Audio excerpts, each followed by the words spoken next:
Tanawa ha, nang imagino nimo sa nilingkod na si Bongbong Marcos siya ang presidente. Grabe ang korupsyon. Ang korupsyon, naghitak mayo ang korupsyon. Drugas, naghitak mayo ang drugas. Nanggawas mayo ang mga badlungon. Nanggawas mayo ang mga kriminal, ang mga ripis.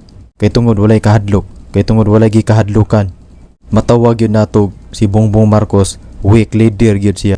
So mayong adlaw kanatong tanan ug welcome back sa atong channel.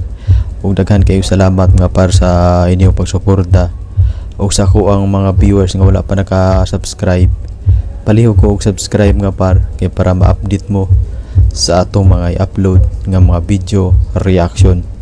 So ganiha mga par, nahitabo gyud ang pinakadakong rally nga nahitabo dinhi sa Pilipinas. Ang mga rally mga par nanawagan nga sumpuon ang korupsyon og ipapriso ang mga politiko nga analambigit sa maong mga anomaliyang mga pagpangawkaw sa kwarta sa kaban ng bayan o gisalmutan kini sa mga nagadaiyang mga politiko o gisalmutan sa pipila ka mga artista, mga pare o mga madre. And then si Vice Ganda mga par,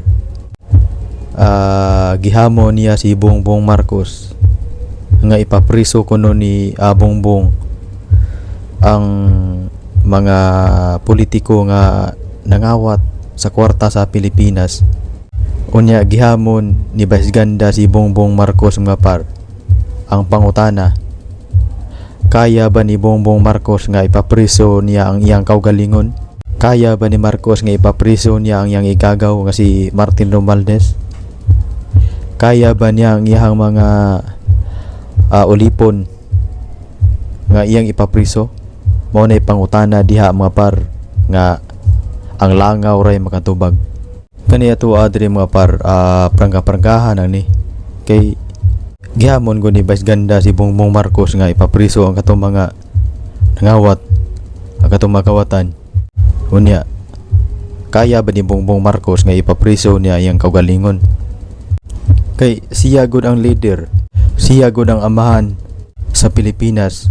So siyempre sundon gyud na sa iyang mga anak, sundon gyud na sa iyang mga kaliwat. Kabantay mo mga par kun unsay trabaho sa amahan ug inahan, sundon sada sa mga anak. Kun ang amahan ang inahan mangawat man gani, ang kanang mga anak mangawat sada. Morning hitaboa kang Bongbong Marcos, siya man ang amahan sa Pilipinas. So siyempre ang katong mga kaliwat niya, katong mga anak niya mosunod ba sa to sa iyang gibuhat. Mo ang korupsyon karon din sa Pilipinas naghitak mayo. Tanawa ha, nang imagino nimo sa nilingkod na si Bongbong Marcos siya ang presidente. Grabe ang korupsyon. Ang korupsyon, naghitak mayo ang korupsyon. Drugas, naghitak mayo ang drugas. Nanggawas mayo ang mga badlungon. Nanggawas mayo ang mga kriminal, ang mga ripis. Kay tungod walay kahadlok, kay tungod walay gikahadlukan. Mo nang matawag yun nato si Bongbong Marcos weak leader gyud siya. Ang mas maayo ni Bongbong Marcos mo resign na lang siya. Maunta nay angay nga parisaynon si Bongbong Marcos. Ug parisaynon ni si Bongbong Marcos, delikado man kayo ni kun mo declare nig marsyalo. Wala ganita kibaw mga par kung basin teknik ni Bongbong Marcos nga giingon ani niya kay para ang mga tao magskandalo, ang mga tao mo declare dayon siya og kanang marsyalo. Abi niyo mga par, kung magmarsyalo man gani, puwerte gitang luoya. Unsa may nang kinsa man ang pinaka luoy nga mapiktahan pananglitan magmarsyalo man, ang ato ang mga anak moy number 1 nga makaluluoy. Kini gud og persahon gud na si Bongbong Marcos diha og pakanaugo na siya mo declare maging marsyalo.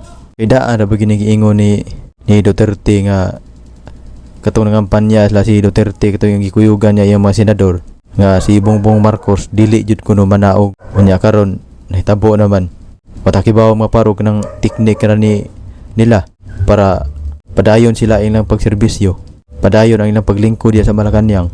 Mo nang atong panawagan nga mo resign na lang si Bongbong Marcos kung dili niya kaya. So daghan kayong salamat ug diri lang kutob atong video.